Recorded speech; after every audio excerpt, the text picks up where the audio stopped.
Why do tiny annoyances feel like they own you while you watch helplessly from the sidelines? A slow car, a snide emoji in a group chat, a coworker saying something clueless in a meeting, and suddenly your chest tightens, your jaw locks, and your entire mood flips like a switch. It feels ridiculous, yet those small moments can hijack your whole day. Why does something so minor feel so powerful? Here is the uncomfortable truth. The problem isn't the event. It is the control you surrender in that instant. Stoic philosophers treated anger like a quiet poison, not always explosive, but slowly corroding your clarity, your dignity, and your freedom. When every trivial thing has permission to trigger you, you stop living intentionally and start existing as a bundle of reflexes. In this video, you are going to learn 8 Stoic tools that help you stop getting furious at nonsense. Tiny frustrations that steal your focus, drain your energy, and make you feel like your emotions are running the show will finally meet resistance. By the end, you will know exactly how to stay calm, grounded, and in control, even when the world seems determined to act foolish.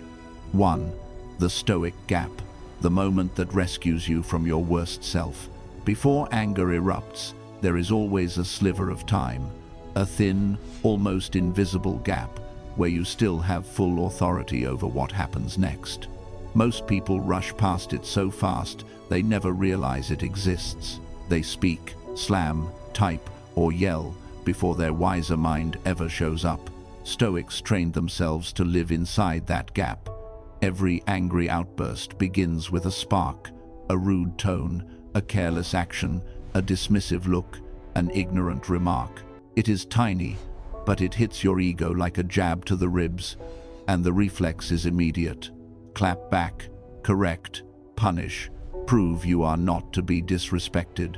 Yet here is the harsh reality. The first impulse is almost always the stupid one. Ancient writers taught that you hold power over the thoughts you decide to entertain, not over the petty events that occur around you. That insight does not just apply to tragedies. It especially applies to those tiny provocations that upset you for 5 seconds, but contaminate your mood for 5 hours. The Stoic gap is the antidote. When irritation rises, your nervous system floods you with urges. Speak now, slam back, retaliate. Your job is not to argue with those urges. Your job is to delay them long enough for them to fade. Here is how that looks in everyday life. You are driving. Someone cuts in front of you with no signal. Your body tightens. Your mind screams to lay on the horn. Roll down the window. Let them know exactly how you feel. Instead, you take one slow breath through your nose. In that breath, the scene changes. This is not a personal attack. It is just a random stranger, clumsy and unaware, who will forget you within seconds. Do they really deserve an hour of your inner peace? The same thing happens at work. A colleague throws out a clueless comment that undercuts your point in a meeting. Instant reflex. Interrupt, correct, embarrass them, show the room you are smarter. But the Stoic gap stops you and whispers a question. Is this actually worth your energy? 9 times out of 10, the honest answer is painfully clear. Absolutely not. Choosing not to strike is not weakness. It is strength under control. Some Stoic teachers explained that every intense emotion has a first automatic wave before your conscious mind chooses a direction. That first wave is human and involuntary. What you do next is where your freedom begins. Inside the gap, you build space. Inside that space, you get perspective. With perspective, anger runs out of oxygen and starts to dissolve. The Stoic gap rests on 3 simple moves. 1. Pause. Even 2 seconds are enough for the body to freeze and the mind to catch up. 2. Breathe. A slow exhale signals safety to your brain and reduces the surge. 3. Interrogate. Ask, is this worth spending my peace on, or is this just my ego screaming for control? Most of the time, the answer is ego, nothing more. The more you practice this, the wider that mental gap becomes. Your reactions slow down, your clarity sharpens, and your dignity returns. You stop letting every irritation drag you around, and you start responding like a calm warrior, deliberate, measured, almost unshakable. One pause can protect an entire day. Action challenge. Today, just once, when something petty triggers you, do not react. Pause, breathe, question, choose. One win over anger is a huge step toward mastering yourself. 2. Flip the insult, turning disrespect into a mirror. Nothing becomes an insult until you decide to wear it. Most anger does not come from words themselves. It comes from what you decide those words mean about you. A stranger makes a dumb remark. A friend jokes a little too sharply. Someone online comments something nasty, and instantly your mind translates it as a direct attack. Here is the Stoic twist. A jab only lands if you voluntarily carry it inside. Ancient teachers insisted that your upset comes not from events, but from the opinion you attach to them. That single shift can erase half the anger in your life, because most of the things that upset you were never truly about you in the first place. People speak from their stress, their upbringing, their insecurities, their tiredness, their lack of awareness, their unresolved pain, yet you process their words as if they are accurate labels for your identity. Imagine someone calls you useless. Before that reaches your sense of self, it is just air shaped into sound. The rest is narration. They disrespected me. They are judging me. I must defend myself. What if you asked a different question? What does their comment reveal about them? Suddenly, the power shifts. A rude person reveals their manners, not your value. A jealous person sends a signal about their own comparisons, not your worth. An ignorant person exposes their lack of understanding, not your abilities. That is the Stoic reversal. Their disrespect describes their inner world, not yours. Once you understand that, their insults lose their sting. Picture a conversation where you offer an idea and someone responds with a sarcastic, dismissive one-liner. Your ego wants to stab back. Your pride wants to win. The Stoic lens pauses and reframes. This is their insecurity talking. This is their emotional immaturity on display. This is not a verdict on me. Reframing does not mean you silently tolerate abuse. It means you refuse to let their behavior define your inner narrative. The moment you personalize it, you surrender your peace to someone who has not even earned your respect. Online, this is even clearer. A stranger writes, "You are an idiot." Instead of rushing to type a rebuttal, ask, "What kind of life produces this kind of comment?" Suddenly, you see how small that battle really is. The Stoics did not fear insults because they realized a crucial point. Words only have the meaning you assign them. When a child says something harsh, you do not take it personally because you know they lack maturity. When an adult behaves the same way, the same rule still applies. You do not have to accept every emotion that knocks on your door. So, here is the practical method. Step 1. Depersonalize. Hear the phrase as raw noise before interpretation, like closed captions without emotional coloring. Step 2. Locate the source. Is this coming from fear, jealousy, ignorance, or pure stress? Step 3. Rewrite the meaning. Not, "They attacked me," but "They revealed their character." This shift gives you emotional armor. You stop absorbing every stray comment. You stop replying to every sarcastic remark. You stop getting drafted into fights that have nothing to do with who you are. Reason drains anger. Perspective dissolves irritation. Reframing hands your power back to you.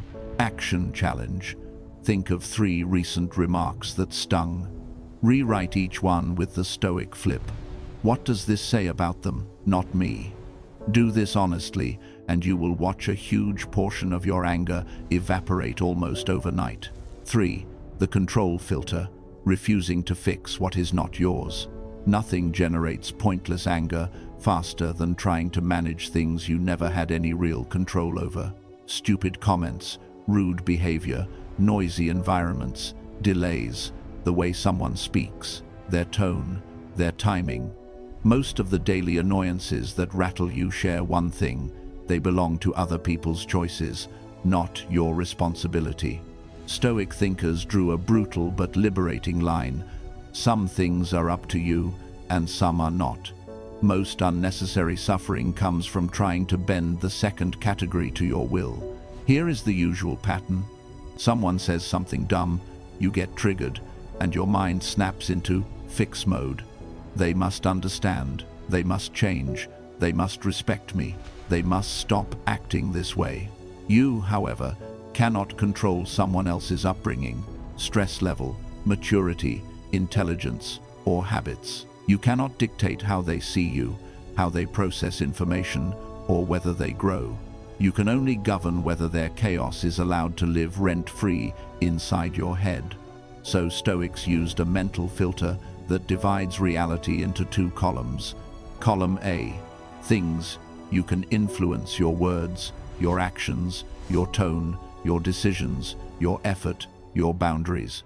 Column B: things you cannot: their mood, their attitude, their choices, their reactions, their grudges, their laziness. Every time you are furious at something small, chances are you are wrestling with something firmly planted in column B. Example: at work, a coworker interrupts you mid-sentence and blurts out something half-formed and unhelpful. Your instinct is to raise your voice, correct them sharply, reassert dominance. The control filter cuts in with a simple question: is this mine to repair? Almost always, the honest answer is no. You cannot repair their lack of awareness in that moment. You cannot resize their ego in a single conversation. You cannot hardwire them to listen better. You can only choose your own posture. Keep your composure, clarify calmly, or disengage. The moment your focus shifts from fixing them to directing yourself, anger loses its grip. Another example: you are having a peaceful morning, and a stranger leaves a ridiculous reply under your post. You feel your thumbs itching to respond with an essay. The control filter steps in. This is noise, it is not mine. You remember that their inner world is outside your jurisdiction, and just like that, freedom returns. The filter works because it moves you from reaction to responsibility. From "why are they like this?" to "what can I choose right now?" The calmest Stoics were not calm because life was gentle, but because they refused to let external turbulence dictate their emotional climate. Here is how to use the filter on the spot. Step 1. Notice the spark of anger. Step 2. Ask, is this in my control? Step 3. Sort it. If yes, act with reason and restraint. If no, release it as quickly as possible. Step 4. Redirect your attention to what actually belongs to you. Your breath, your tone, your next move. You do not need to fix people. You do not need to educate everyone. You do not need to carry strangers' nonsense home in your mind. Your peace is too precious to spend on things you never controlled. Action challenge. Grab a piece of paper and draw 2 columns. On the left, my control. On the right, not my control. Fill them with real annoyances from this week. You will be surprised how many of the things that enraged you were sitting in the right column the whole time.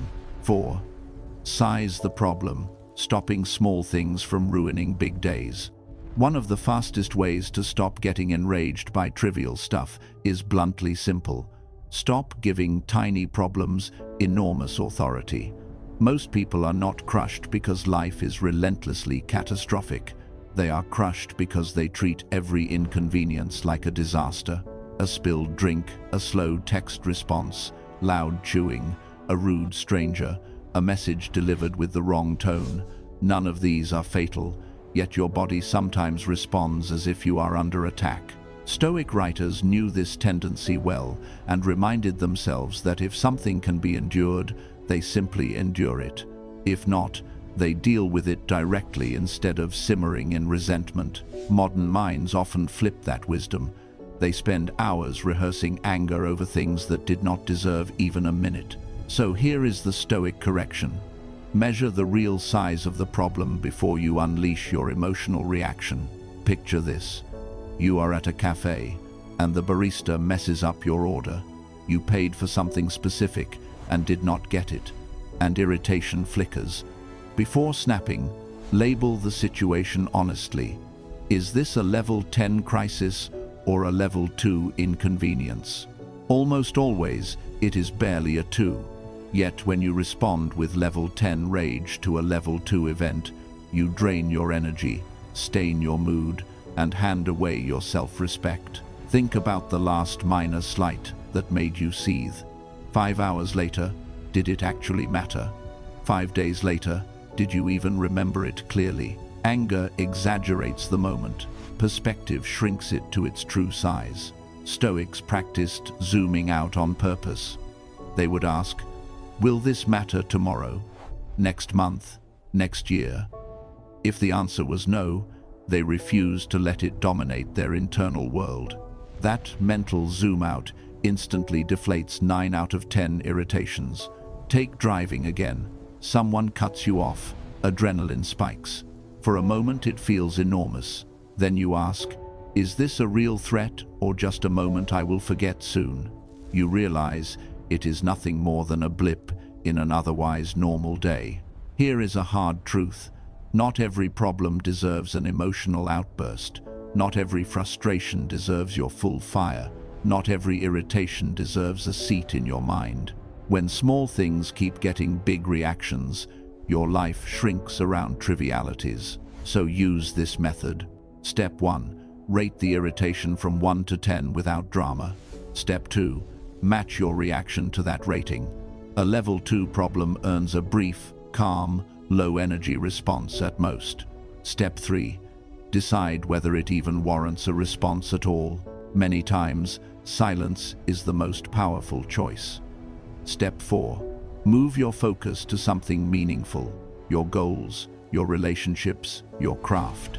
When you stop letting every tiny inconvenience rattle you, you begin to live like someone who owns the inner stage, not like a puppet pulled by strings. Anger becomes rare, peace becomes normal. Small problems finally shrink back to being small. Action challenge. For the next 7 days, keep a small annoyance log. Each time something irritates you, jot it down and rate it.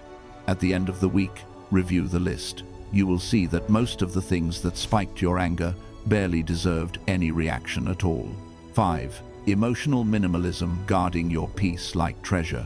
Here is a truth most people never consciously acknowledge. Your calm is a limited resource, and every time you blow up over something petty, you are spending that resource on junk. Emotional minimalism is the Stoic art of spending your inner energy only where it truly matters and cutting the rest. Minimalists clear their homes of useless clutter. Stoics clear their minds of useless reactions. Almost nothing steals joy faster than overreacting to the insignificant. Think about your usual day. A passive-aggressive message, a pointless comment from a family member, a stranger's attitude, a random notification that derails your concentration, a silly argument online. Most people hand over their peace like free samples. A different approach is possible. Instead of reacting to everything, you choose to respond to almost nothing. Instead of wrestling with every irritation, you label most of them as not worth the cost. Instead of joining drama, you exit with grace.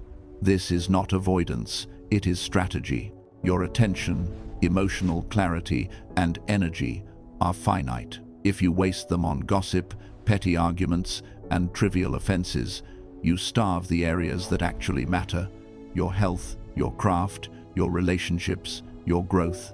Imagine starting each morning with a small number of emotional coins. Spend them on nonsense, and there is nothing left for what moves your life forward. One ancient emperor used to remind himself daily that he would meet arrogant, rude, selfish, and ignorant people. and he decided in advance not to hand them his inner stability. Peace, he understood, is not the product of a quiet world. It is the result of a disciplined mind. What does emotional minimalism look like in action? 1. You stop taking every bait. Someone pokes at you, trying to start a fight. Your response is either a neutral sentence or total silence, not because you are scared, but because you refuse to fuel chaos. 2. You detach from other people's moods.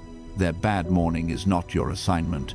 Their insecurity is not your burden. Their resentment is not your responsibility. 3. You choose peace over winning arguments. Victory in a debate rarely improves your life. Keeping your composure almost always does. 4. You decide which topics and people deserve your emotional engagement, most do not. 5. You decline most invitations to conflict. Some battles are beneath your standards. Let others wrestle with their own storms while you remain steady. This discipline creates a quiet strength. People start to notice you as the grounded one, the person who does not get yanked into every emotional whirlpool. That is real power. Emotional minimalism does not erase frustration, but it keeps frustration from owning the keys to your inner home. Example: a coworker drops a snarky line in your direction. Old you fires back. New you takes a breath, thinks, not worth the coin, offers a neutral reply or none, and moves on while they stay tangled in their own negativity. That is emotional wealth. People often want you reactive because it validates their own lack of control. When you stay calm, you starve their influence. Some Stoic thinkers put it simply: step away with dignity, not out of fear, but out of self-respect. Your peace is the main currency of your life. Spend it on what counts. Action challenge. For the next 24 hours, whenever something tries to provoke you, answer with either "not worth it," a flat "all right," or silence. Count how many conflicts die instantly when you refuse to feed them. 6. Build a higher standard, letting purpose make you unshakable. The smaller your purpose, the easier it is for small things to knock you off balance. The bigger your purpose, the less you care about nonsense. This is one of the deepest Stoic insights. People who explode at every minor issue are often people who are not anchored to anything larger. If your mind has no mission, every annoyance feels like a major interruption. When your mind does have a mission, most annoyances barely register. Look at people with a strong sense of direction. Leaders, parents, artists, athletes, builders. They simply do not have the bandwidth to be consumed by trivial drama. Why? Because their internal standards are high. High standards automatically filter out low-level distractions. When you are busy building something meaningful, you cannot spare much energy for petty grievances. An ancient ruler did not obsess over petty slights because he had an empire to run. A Stoic teacher did not argue with rude people because he was focused on training his own character. In modern life, your empire is your mindset, your health, your craft, your values, your long-term goals. If those are fuzzy, anything and anyone can derail you. Here is the rule: raise your standard, and trivial nonsense cannot reach you as easily. With low standards, you silently demand that the world treat you perfectly. Everyone polite, everyone logical, everyone consistent, everyone thoughtful. Reality does not work that way. People will be messy, selfish, distracted, and imperfect. If your standard is, "people must always treat me right," you will live permanently offended. If your standard becomes, "I stay disciplined regardless of how others behave," you become resilient. Example: one person without purpose spends the day muttering about traffic, rude strangers, slow service, minor glitches. Their emotions shatter over crumbs. Another person with a mission wakes early, trains, learns, builds, protects their schedule. They do not crumble over minor inconveniences because they are busy steering towards something bigger. Purpose acts as emotional armor.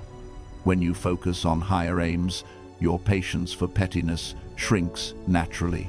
Your anger becomes selective, reserved for situations that truly matter, like protecting loved ones or defending core values, rather than for every perceived slight. Stoics talked about ranking values. When life is organized around principles and long-term direction, you stop granting emotional access to things that do not align. Here is how to build that standard. 1.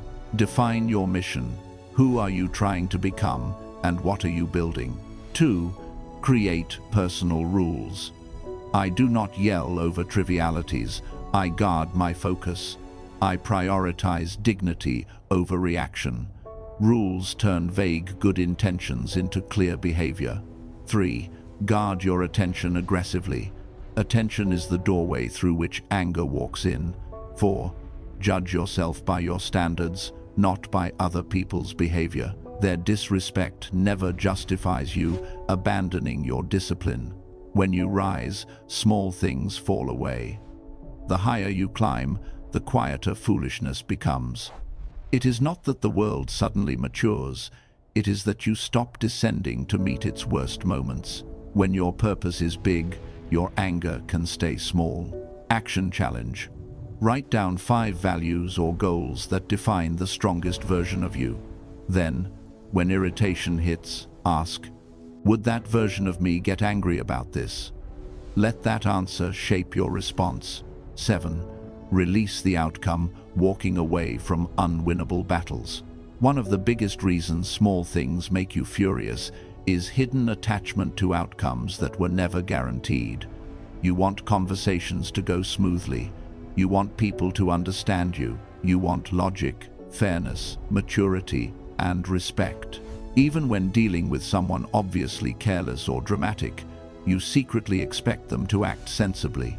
When they do not, anger spikes not only because of what they did, but because they broke the script you had in your head. Stoics dissolved this by focusing only on what they could offer to a situation, not on how others responded. You cannot control how others receive your words, whether they agree, whether they appreciate your effort, whether they honor your boundaries, or whether they respond with grace. You can only control your clarity, your tone, and your decision to stay or leave. The moment you stop trying to engineer other people's reactions, your anger starts to lose fuel. Imagine explaining something clearly, calmly, maybe more than once, and the other person still replies with nonsense. Old you doubles down, explains again, tries harder. The Stoic version quietly thinks, I have done my part. Their reaction is not my assignment. Detachment is not coldness. It is understanding where your job ends. Most anger comes from stepping over that line. You wanted them to apologize, to admit fault, to change, to listen deeply, and they did not. Expectations become emotional traps, and detachment is your escape. You cannot inject maturity into someone who is committed to drama. You cannot force reasoning into someone ruled by impulses. You cannot demand respect from someone who lacks self-respect. You cannot drag understanding out of someone who prefers confusion. So why let their limitations dictate your emotional climate? Stoic thinkers mastered the art of disengaging, not from bitterness, but from wisdom. One teacher explained that suffering often arises from wanting reality to obey your wishes. Peace comes from aligning your desires with how people actually are. People will project, assume, blame, misinterpret, and defend. That is their story. Your story can be choosing not to get trapped in it. Here is a simple detachment protocol. Step 1. Define your role. You are responsible for speaking honestly, staying calm, and setting boundaries. You are not responsible for their approval. Step 2. Deliver your part once with clarity. You do not owe endless repetition. Step 3. Release the result. If they understand, great. If they do not, life moves on. Step 4.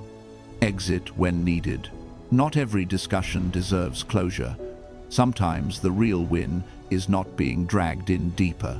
Example: someone sends you a passive-aggressive wall of text. Old you replies point by point. New you reads, breathes, maybe sends one short, neutral line, or simply does not engage, because managing their storm is not your duty. That is detachment and self-respect combined. Action challenge. This week, when someone says or does something foolish, pause and ask, am I angry at what they did or at the outcome I want from them? Then choose the Stoic path. Do your part, let go, move on. 8. The Stoic 30-second protocol, killing anger before it controls your day. When something ridiculous provokes you, you do not need a philosophy lecture. You need a short sequence that pulls you out of the fire fast. This is your Stoic 30-second protocol.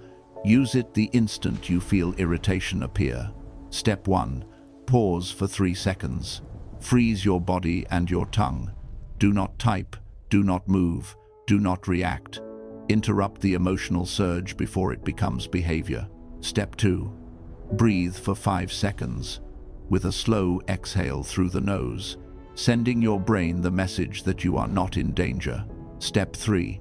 Label what you feel for 5 seconds. Silently name it. I feel dismissed. I feel triggered. I feel disrespected. Naming the emotion makes you the observer, not the puppet. Step 4.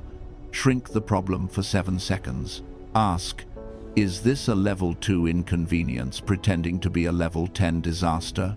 Almost always, yes. Step 5. Choose your standard for 5 seconds. Ask, what would the strongest version of me do right now? Not the wounded version, not the ego-driven version, the disciplined one. Step 6. For the final 5 seconds, either respond or walk away. If it truly matters, respond briefly and calmly. If it does not, exit with quiet confidence. In 30 seconds, you move from automatic to intentional, from emotional to rational, from triggered to almost untouchable. Use this often, and irritation will stop being the driver of your day. You now have 8 Stoic tools that turn anger into information, not into a weapon pointed at your own peace. Remember, most things that try to upset you are not worthy of your attention, your time, or your dignity. You are not here to react to every annoyance. You are here to choose your inner state on purpose, again and again. So when someone says something foolish, when life throws you minor obstacles, when chaos invites you into its game, pause, breathe, and use your standards. Run your protocol. Protect your peace like the priceless asset it is. If this resonated, tap like so this message reaches more people, and subscribe to Winds of Thought for more Stoic, practical insights you can use daily. Your affirmation today: I choose calm over chaos and discipline over anger.